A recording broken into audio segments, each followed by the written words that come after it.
에베소 교회의 특징이 있습니다.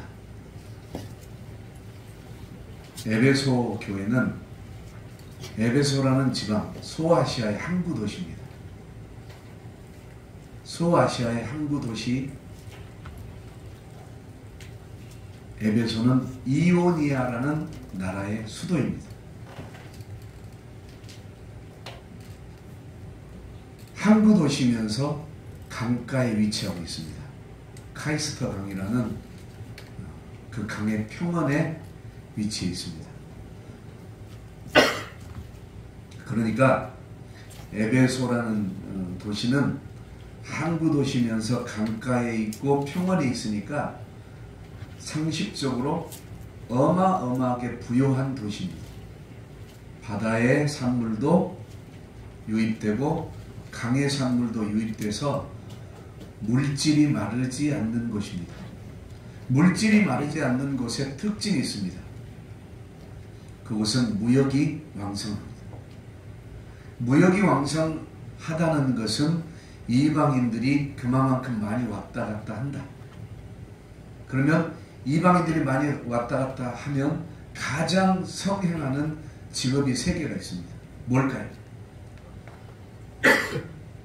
지금으로 말하면 모텔, 숙박업이 가장 성행합니다. 두 번째로 식당, 먹는 산업이 가장 성행합니다. 세 번째로 매춘. 그래서 에베소는 상상할 수 없을 만큼 음란한 도시입니다. 자, 인종들이 수많은 인종들이 거기에 녹아 있어요. 그러니까 백인, 황인, 흑인뿐만 아니라 유색 인종들은 거기 다 있는 거예요. 세계 각지에서 모여드니까. 그래서 그 제국의 국제적인 상업의 중심지였고, 더 놀라운 건 가장 싸움이 많이 일어나는 하나의 문화가 있습니다. 끊임없이 싸웁니다. 그게 종교의 전쟁터입니다. 로마가 통치하고 있었기 때문에 이오니아는 로마 사람들이 섬기는 신들을 많이 섬겼습니다. 그래서 아스타르테라는 신은 고대 셈족, 우리가 셈족이죠. 셈족의 풍요와 생식의 여신이라고 합니다. 그러니까 풍요와 생식의 여신이니까 생식하려면 오로지 성적인 것으로 집착되어 있습니다. 그래서 아르테미스라고 들어봤을 거예요. 사실 아르테미스는 로마인들에게는 뭘로 불리냐면 다이아나 신이 아르테미스라는 신입니다. 그래서 다산의 여신, 그러니까 아스타르테하고 아르테미스가 동시에 거기 신으로 존재하니까 둘 다 음란의 신이잖아요. 생식의 신, 다산의 신. 이것에 의지해가지고 합법적으로 매춘을 허용했습니다. 그리고 매춘이 상품화가 됐어요. 그래서 그 매춘의 부속물들로 신전들에게 장식을 했어요. 이걸 보면 자, 어디와 비슷합니까? 인도 타지마할 가면 온통 난잡한 성적인 그 모든 것들을 조각으로 해가지고 다 해놓은 것처럼 이만큼 에베소도 음란한 도시였습니다. 그래서 에베소의 도시 그러면 별명이 붙었어요. 예배자. 충격적이죠? 에베소의 도시 그러면 그게 예배자 혹은 신전을 지키는 자 혹은 여신의 관리인, 이런 게 에베소의 도시라는 뜻이에요. 그래서 제가 여러분들에게 항상 주의하라고 한 단어가 있죠. 문장. God bless you. 조심해라. 이들도 자기의 신을 갓이라고 해요. 단지 이름만 붙였을 뿐이에요. 그러면 자, 다이애나를 섬기고 있는 사람들이 God bless you 그러면 우리도 God bless you 했어요. 그 사람의 인사를 받아주는 순간 우리는 뭐 하는 거예요? 우상 숭배하는 거예요. 신을 바꿔버린 거예요. 그래서 God bless you는 예수 믿는 사람들은 되도록이면 바꿔서 써라. 따라합시다. Jesus bless you. Jesus bless you. Jesus bless you. 이렇게 써야 돼요. 누군가가 God bless you 그러면 Jesus bless you. 그래서 에베소의 도시는 예배자라는 말에 속아가지고 우리 예배하러 갑시다 그러면 자기 신인 줄 알고 따라갔다가 낭패를 당하고 오는 거예요. 자기 신인 줄 알고 따라갔다가. 또 에베소는 매춘이 많은 곳은 반드시 따라오는 신비한 것이 있습니다. 그게 마술 혹은 점술 혹은 점성술, 손금 보는 거, 관상 보는 거 이게 다 있습니다. 신비하게도 매춘, 음란한 곳에는 그런 것이 있습니다. 다시 말해서 우리 교회 성도들도 전보로 많이 다녔던 사람들, 이 사람들은 반드시 성적인 문란에 빠져 있습니다. 그것은 벗어날 수가 없습니다. 그래서 이런 부분들, 그러니까 이단들이 가까이 온 사람들, 이 사람들도 마찬가지. 이건 한 영이에요. 매춘, 마술, 점 보는 거, 이거 다 한 영이에요. 그래서 목숨 걸고 예배하지 않으면 다시 물려 들어갑니다. 그래서 이 마술의 추종자들과 마술을 상업적으로 장려하는 자들이 있었는데 그 마술하는 자들의 보수는 이 협작꾼들이 합의하에 청구합니다. 어떻게? 협작꾼들이 마술하도록 허락하고 거기서 얻은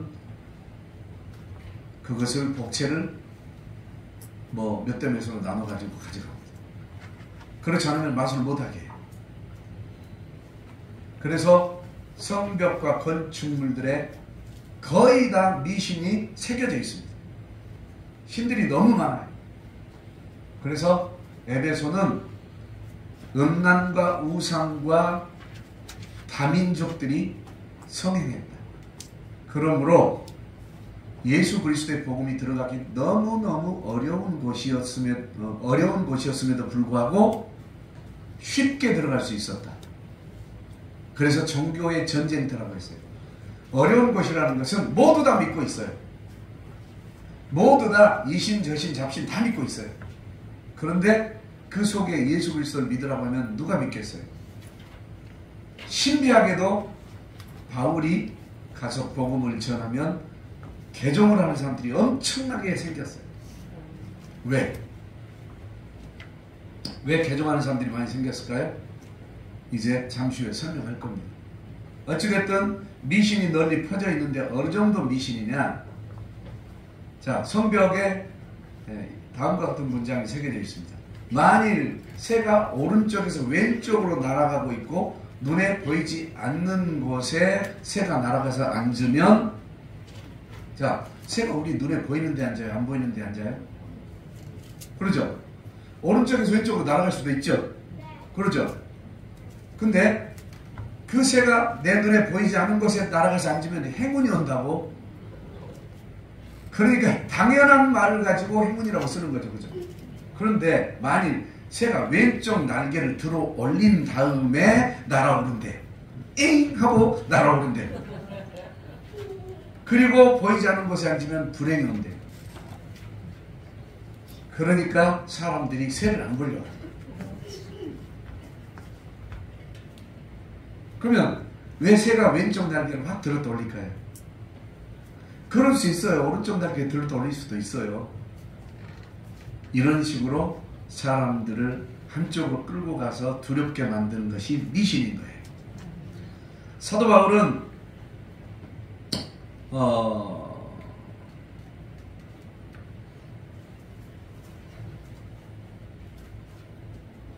에베소에서 설교를 하다가 쫓겨난 사건이 있었죠. 무슨 사건일까요?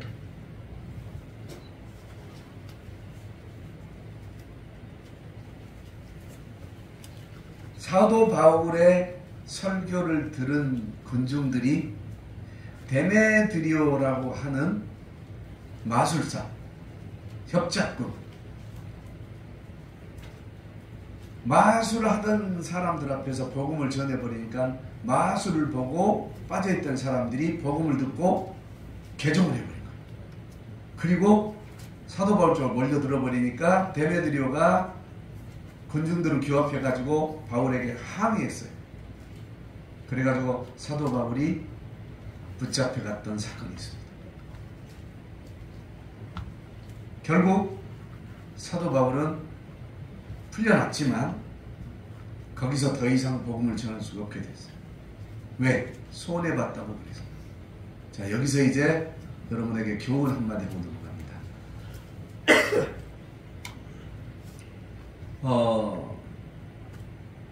상처로 받지 마시고 참고로 받으시면 돼요.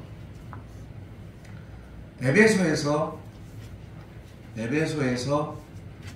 속담처럼 흐르는 말이 있어요. 속담처럼 흐르는 말. 그게 뭐냐? 변절했던 사람과 친하지 마라. 당신도 변절하게 만들 것이다. 이혼했던 사람과 친하지 마라. 당신도 이혼하고 싶을 것이다. 또 신을 바꿨던 사람과 만나지 마라. 당신도 당신의 신을 버릴 것이다. 이와 같은 얘기를, 이와 같은 속담이 퍼져 있는 곳이에요. 이 말은 왜 그럴까요? 신을 바꾸게 하려고, 못 바꾸게 하려고. 다시 말해서 개종하지 못하게 하려고 이와 같이 얘기하는 거예요. 그런데 이게 영적으로 맞는 말일까요? 맞습니다. 그래서 어찌 그리스도인이 벨리알과 함께 하겠느냐? 어찌 쓴물과 단물이 한 샘에서 나오겠느냐? 다시 말해서 내 삶의 경험은 상대에게, 그 상대가 나보다 높은 사람이든 낮은 사람이든 나와 균등한 사람이든 간에 내 삶의 경험은 상대에게 영적으로 어마어마한 영향력을 미친다는 사실이에요. 다시 말해서 내가 경험해 본 것으로 나는 이미 충만해져 있어요. 그런데 경험하지 않은 것에 대해서 얘기할 때 경험한 것이 그 사람을 치게 돼 있어요. 다시 말하면 마술의 맛을 들어본 사람은 마술을 끊었다 할지라도 어떤 사람에게 얘기할 때 마술적인 그 에너지가 나갑니다. 내 속에 시기 질투가 가득한 사람은요, 내가 아무리 사랑이라는 얘기를 말해도 사람 속에 시기 질투가 묻어나갑니다. 그 반응은 그 사람의 사랑의 말을 들었던 사람에게서 시기 질투가 나옵니다. 이게 영적인 사실입니다. 그래서 사도 바울은 거기서 복음을 전하지 않고 피해버린 이유가 뭐냐면 그들의 공격을 통해서 자신의 삶을 점검한 거예요. 만약에 사도 바울이 결혼한 사람이었다면 어떤 일이 벌어졌을까요? 만약에 사도 바울이 그곳에 교회를 세워놓은 상태였다면 그 교회는 어떤 일이 벌어졌을까요? 데메드리오가 규합한 그 군중의 무리가 바울에게 항의하려고 에베소 대극장에 모였습니다.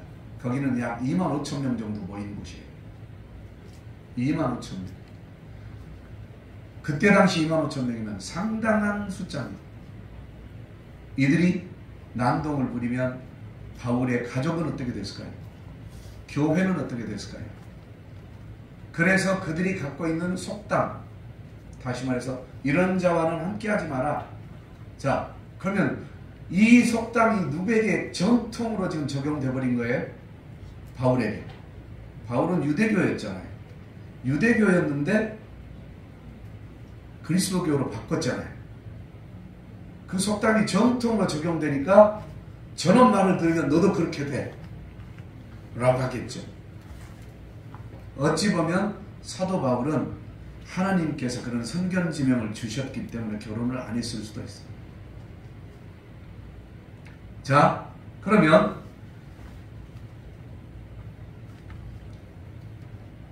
황제 숭배와 기술자들의 공적인 축제들을 위해 임명된 사람들이 있는데, 그 사람들이 뭘 하고 있었을까요? 그 사람들은 황제 숭배를 위해서 모든 것을 만들었어요. 그 기술자들이. 그래서 황제 숭배를 위해서 축제를 하는 도시였단 말이에요. 그러니까 황제는 자기의 대단함을 나타나기 위해서 모든 신들을 다 믿어라. 그리고 그 신들 앞에 모든 제사를 드리고 그 모든 음식을 나눠 먹으라고 얘기했겠죠. 그러면 이보다도 더 잡탕은 없죠. 그래서 음란과 함께 신들의 짬뽕이 된 거예요. 이런 암울한 도시에 사도 바울이 갔던 거예요. 어찌됐든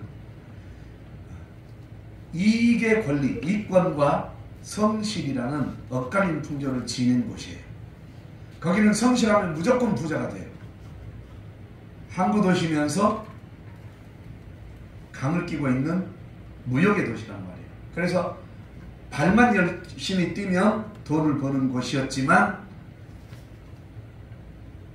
돈을 많이 벌어도 이익권이라는 이익의 권리를 가지고 있는 자들에게 휘둘리는 신비한 것이에요. 많이 벌었어도 권력자들에게 또 뺏기고.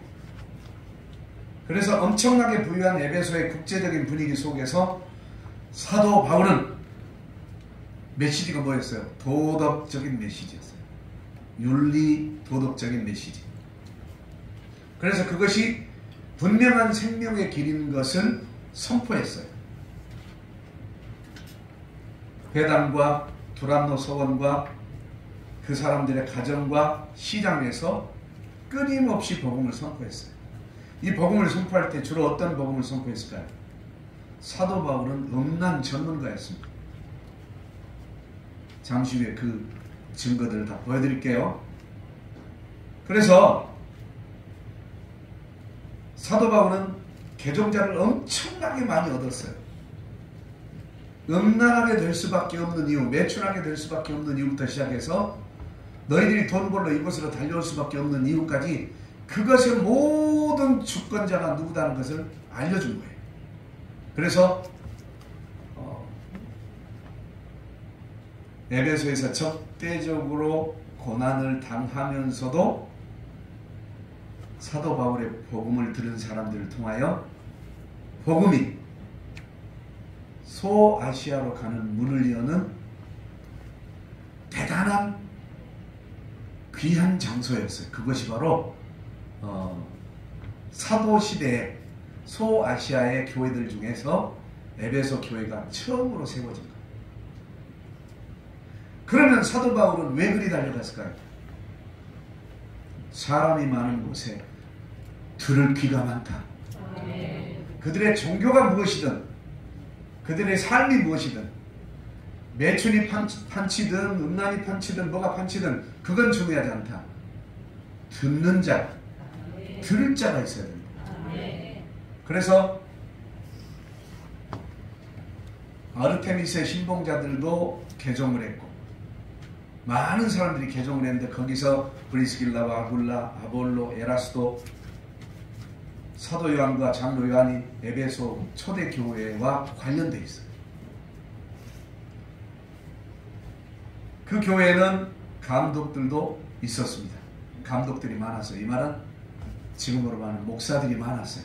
이 정도로 신심이 강한 자들은 예수님을 믿으면 믿음도 강해진다. 그래서 목사들도 많았습니다.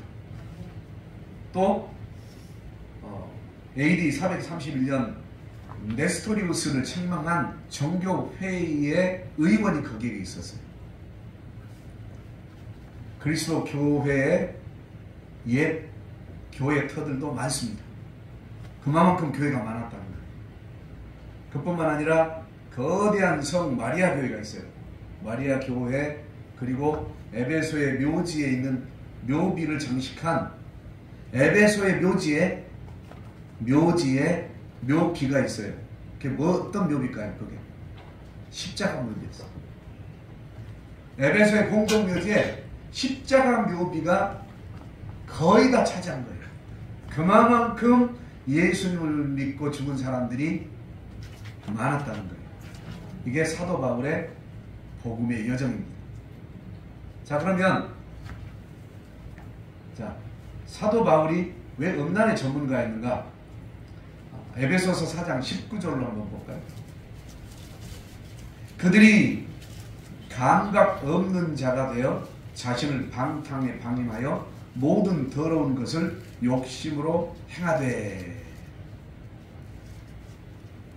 그들이 말하는 에베소 사람들이 감각 없는 자가 되어 자신을 방탕에 방임하여 모든 더러운 것을 욕심으로 행하되. 에베소서 5장 3절로 12절 말씀입니다. 다 같이 읽어볼까요? 시작. 음행과 온갖 더러운 것과 탐욕은 너희 중에서 그 이름조차도 부르지 말라. 이는 성도에게 마땅한 말이라. 누추함과 어리석은 말이나 희롱의 말이 마땅치 아니하니 오히려 감사하는 말을 하라. 너희도 정녕 이것을 알거니와 음행하는 자나 더러운 자나 탐하는 자 곧 우상 숭배자는 다 그리스도와 하나님의 나라에서 기업을 얻지 못하리니 누구든지 헛된 말로 너희를 숨기지 못하게 하라. 이로 말미암아 하나님의 진노가 불순종의 아들들에게 임하나니 그러므로 그들과 함께하는 자가 되지 말라. 너희가 전에는 어둠이더니 이제는 주 안에서 빛이라. 빛의 자녀를 찬양하라. 빛의 열매는 모든 착함과 의로움과 진실함이 있느니라. 주를 기쁘시게 할 것이 무엇인가 시험하여라. 너희는 열매 없는 어둠의 일에 참여하지 말고 도리어 책망하라. 그들이 은밀히 행하는 것들은 말하기도 부끄러운 것들이라. 할렐루야. 사도 바울은 이것을 지적했습니다.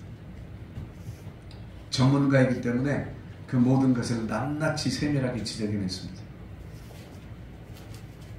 이제 말씀을 정리한번 해볼까요?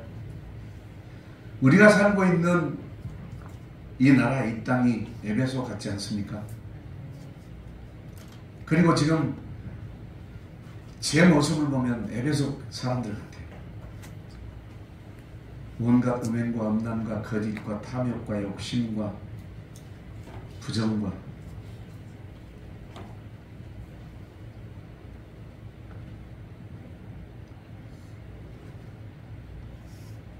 끊임없이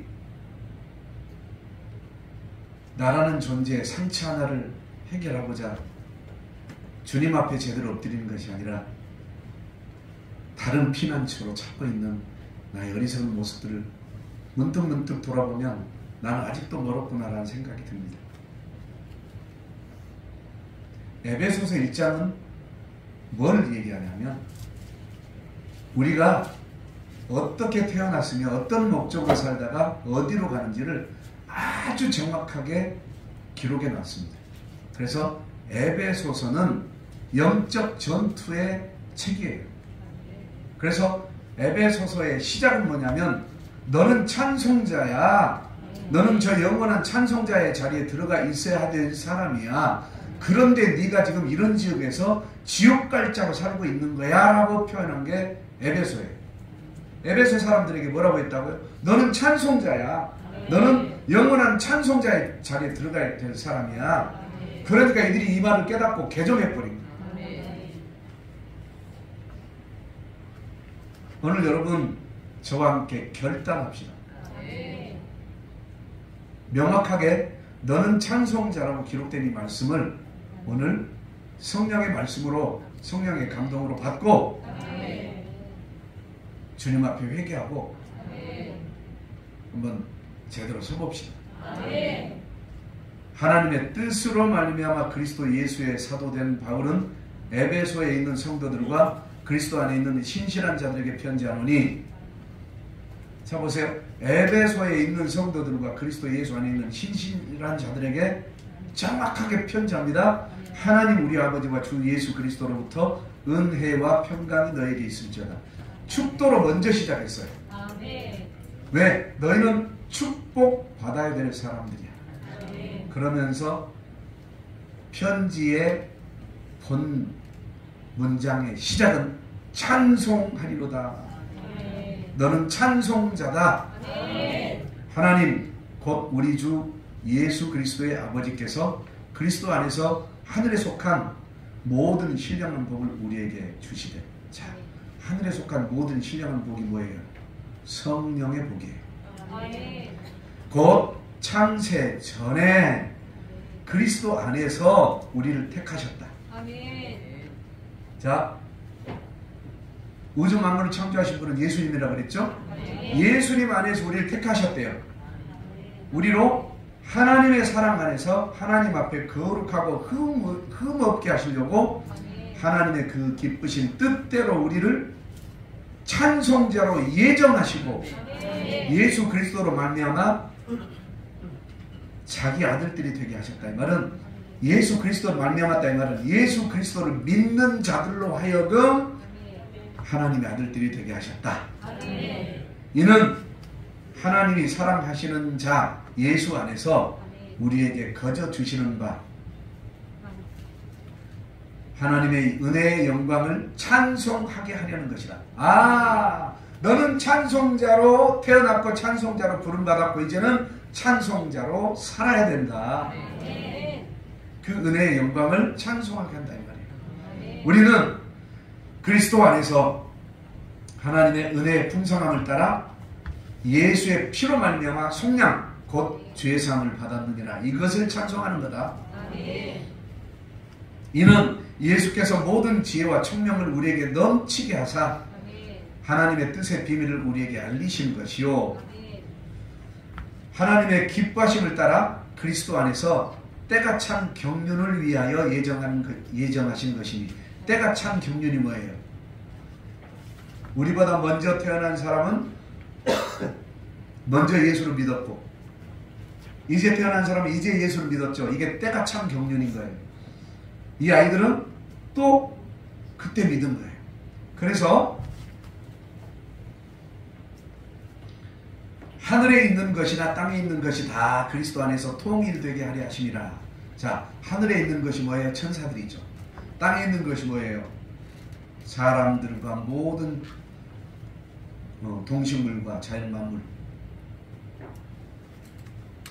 그리스도 안에서 하나님과 통일되게 한다 이 말은 여기서 찬송이 나오는 거예요. 잘 보세요. 지나가다 과일을 봤습니다. 와, 과일 진짜 대단하게 생겼다 이러면 이것은 인본주의예요. 그러나 와, 하나님의 작품입니다. 이런 순간 그리스도 안에서 다 통일되는 거예요. 야, 하나님의 작품 좀 봐라. 이 꽃 좀 봐라.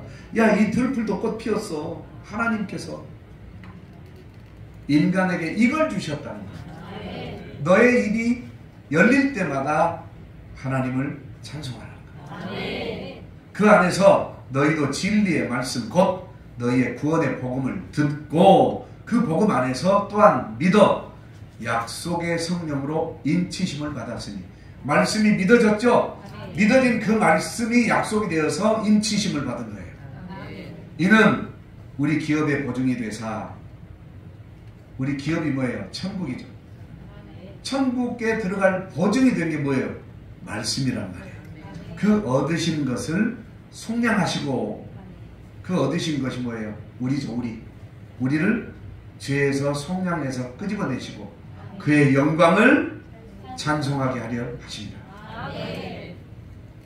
그래서 나 같은 죄인 살리신 주은의 놀라움 이걸 찬송하게 하는 거예요.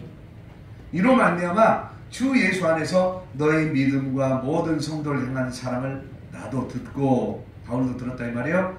내가 기도할 때 기억하며 너희로 말미암아 감사하기를 그치지 아니하고 우리 주 예수 그리스도의 하나님 영광의 아버지께서 지혜와 계시의 영을 너희에게 주사 하나님을 알게 하시고. 여기서 이제 이단들이 나오거나 신비주의가 나오는 거예요.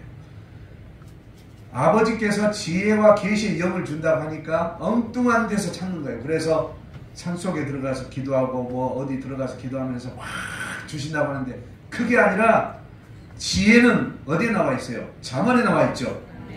아멘. 지혜와 계시는 뭐예요? 성경 말씀 전체를 계시라고 하는 거예요. 그러면 영은 뭐예요? 내가 너희에게 이르는 말이 곧 영이요 생명이라고 그랬죠. 계시의 영은 하나님께서 우리에게 글로 쓰셔서 보여주신 성경이 지혜와 계시의 영이구나. 아멘. 그러면 지혜가 뭐냐면, 지혜는 옳고 그름을 바로 분석하고 판단하여 나를 옳은 대로 놔둘 수 있도록 가르치는 것이 지혜인 거예요. 또 나를 신앙 속으로, 믿음 속으로, 의로운 쪽으로 끌고 들어가는 게 지혜인 거예요. 그래서 지혜로운 자는 책망을 아멘으로 받을 줄 알고, 어리석은 자는 남을 책망할 줄만 알지 책망의 말씀을 받아들이지 않는 거예요. 남은 판단 정죄 심판하면서 자기는 판단 정죄 심판하지 않는 게 어리석은 자. 그러나 지혜로운 자는 남을 판단 정죄 심판하면서도 자기가 말한 그 판단 정죄 심판으로 자기 자신을 판단 정죄 심판해서 자기도 깨우치는 것. 이게 지혜로운 자인 거예요.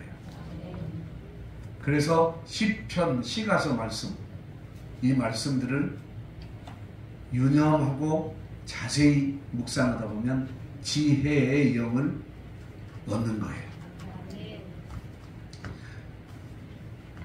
지혜와 계시의 영을 너희에게 주사 하나님을 알게 하시고 너희 마음의 눈을 밝히사 그의 부르심의 소망이 무엇이며 성도 안에서 그 기업의 영광의 풍성함이 무엇이며 그의 힘의 위력으로 역사하심을 따라 믿는 우리에게 베푸신 능력의 지극히 크심이 어떠한 것을 너희로 알게 하시기를 구하노라. 그러니까 성경 말씀을 대하면 대할수록 하나님의 힘의 위력, 그 역사하심, 베푸신 능력, 그 지극히 크신 사랑, 이것을 알게 된다는 거예요.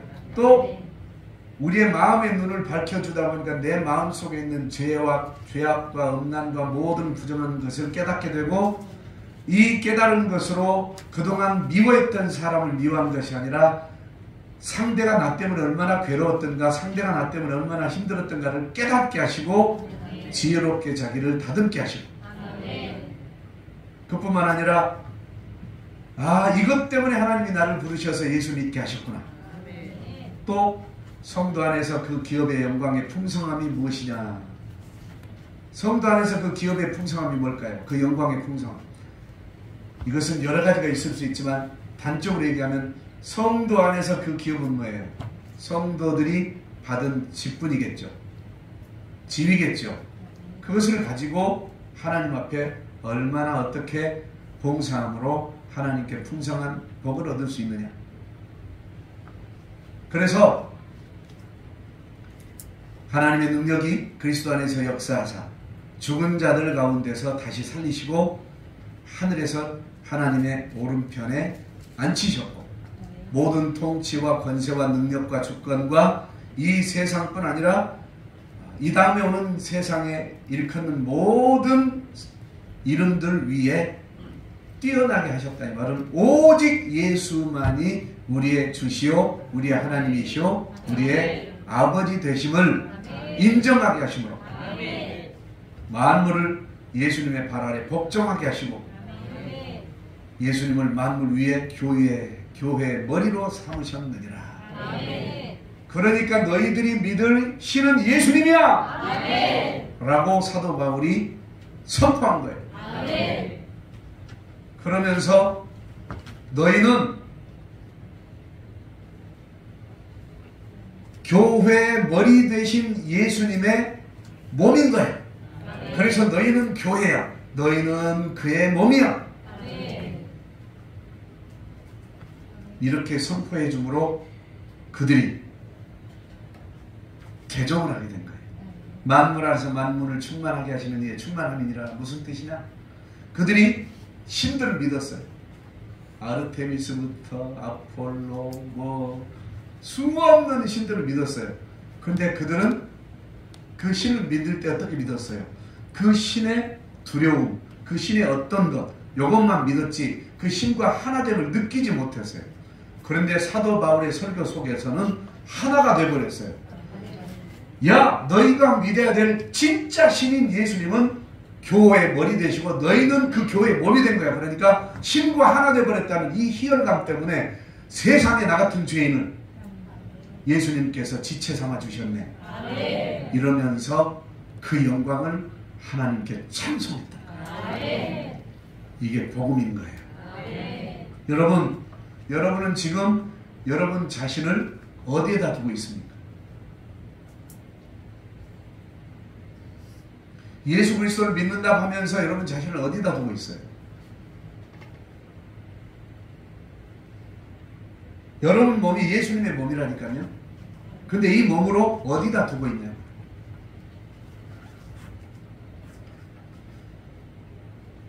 그동안 성령께서 저를 이끄시면서 여러가지 세미나를 통해서 여러분에게 엄청나게 강조했던 그 내용이 여기서는 아주 간결하게 요약이 되어 있죠.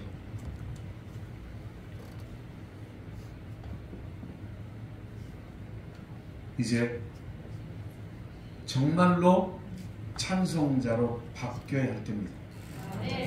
찬송자는 어디로 간다고요? 어디로 간다고 하나님이 사도 바울을 통해서 말씀하셨어요? 12절. 이는 우리가 그리스도 안에서 전부터 바라던 그의 영광의 찬송이 되게 하는 거죠.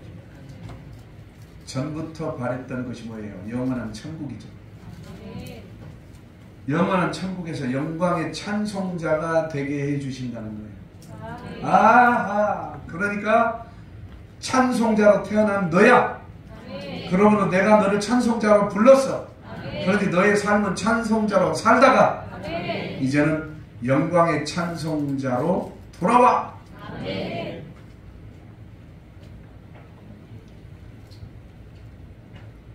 완벽하게 정리되어 있는 이 한 장의 책을 하나님께서 우리에게 명령하셨다고 생각하시고, 정신 바짝 차리고 살아야 되겠구나. 믿으시기 바랍니다. 할렐루야. 여러분 자신을 주 앞에 온전하게 내어드리고 주님이 기뻐하신, 주가 기뻐하실 것이 무엇인지 시험하는 주님의 기쁨이가 됩시다. 저부터 지금부터 회개하며 엎드리겠습니다.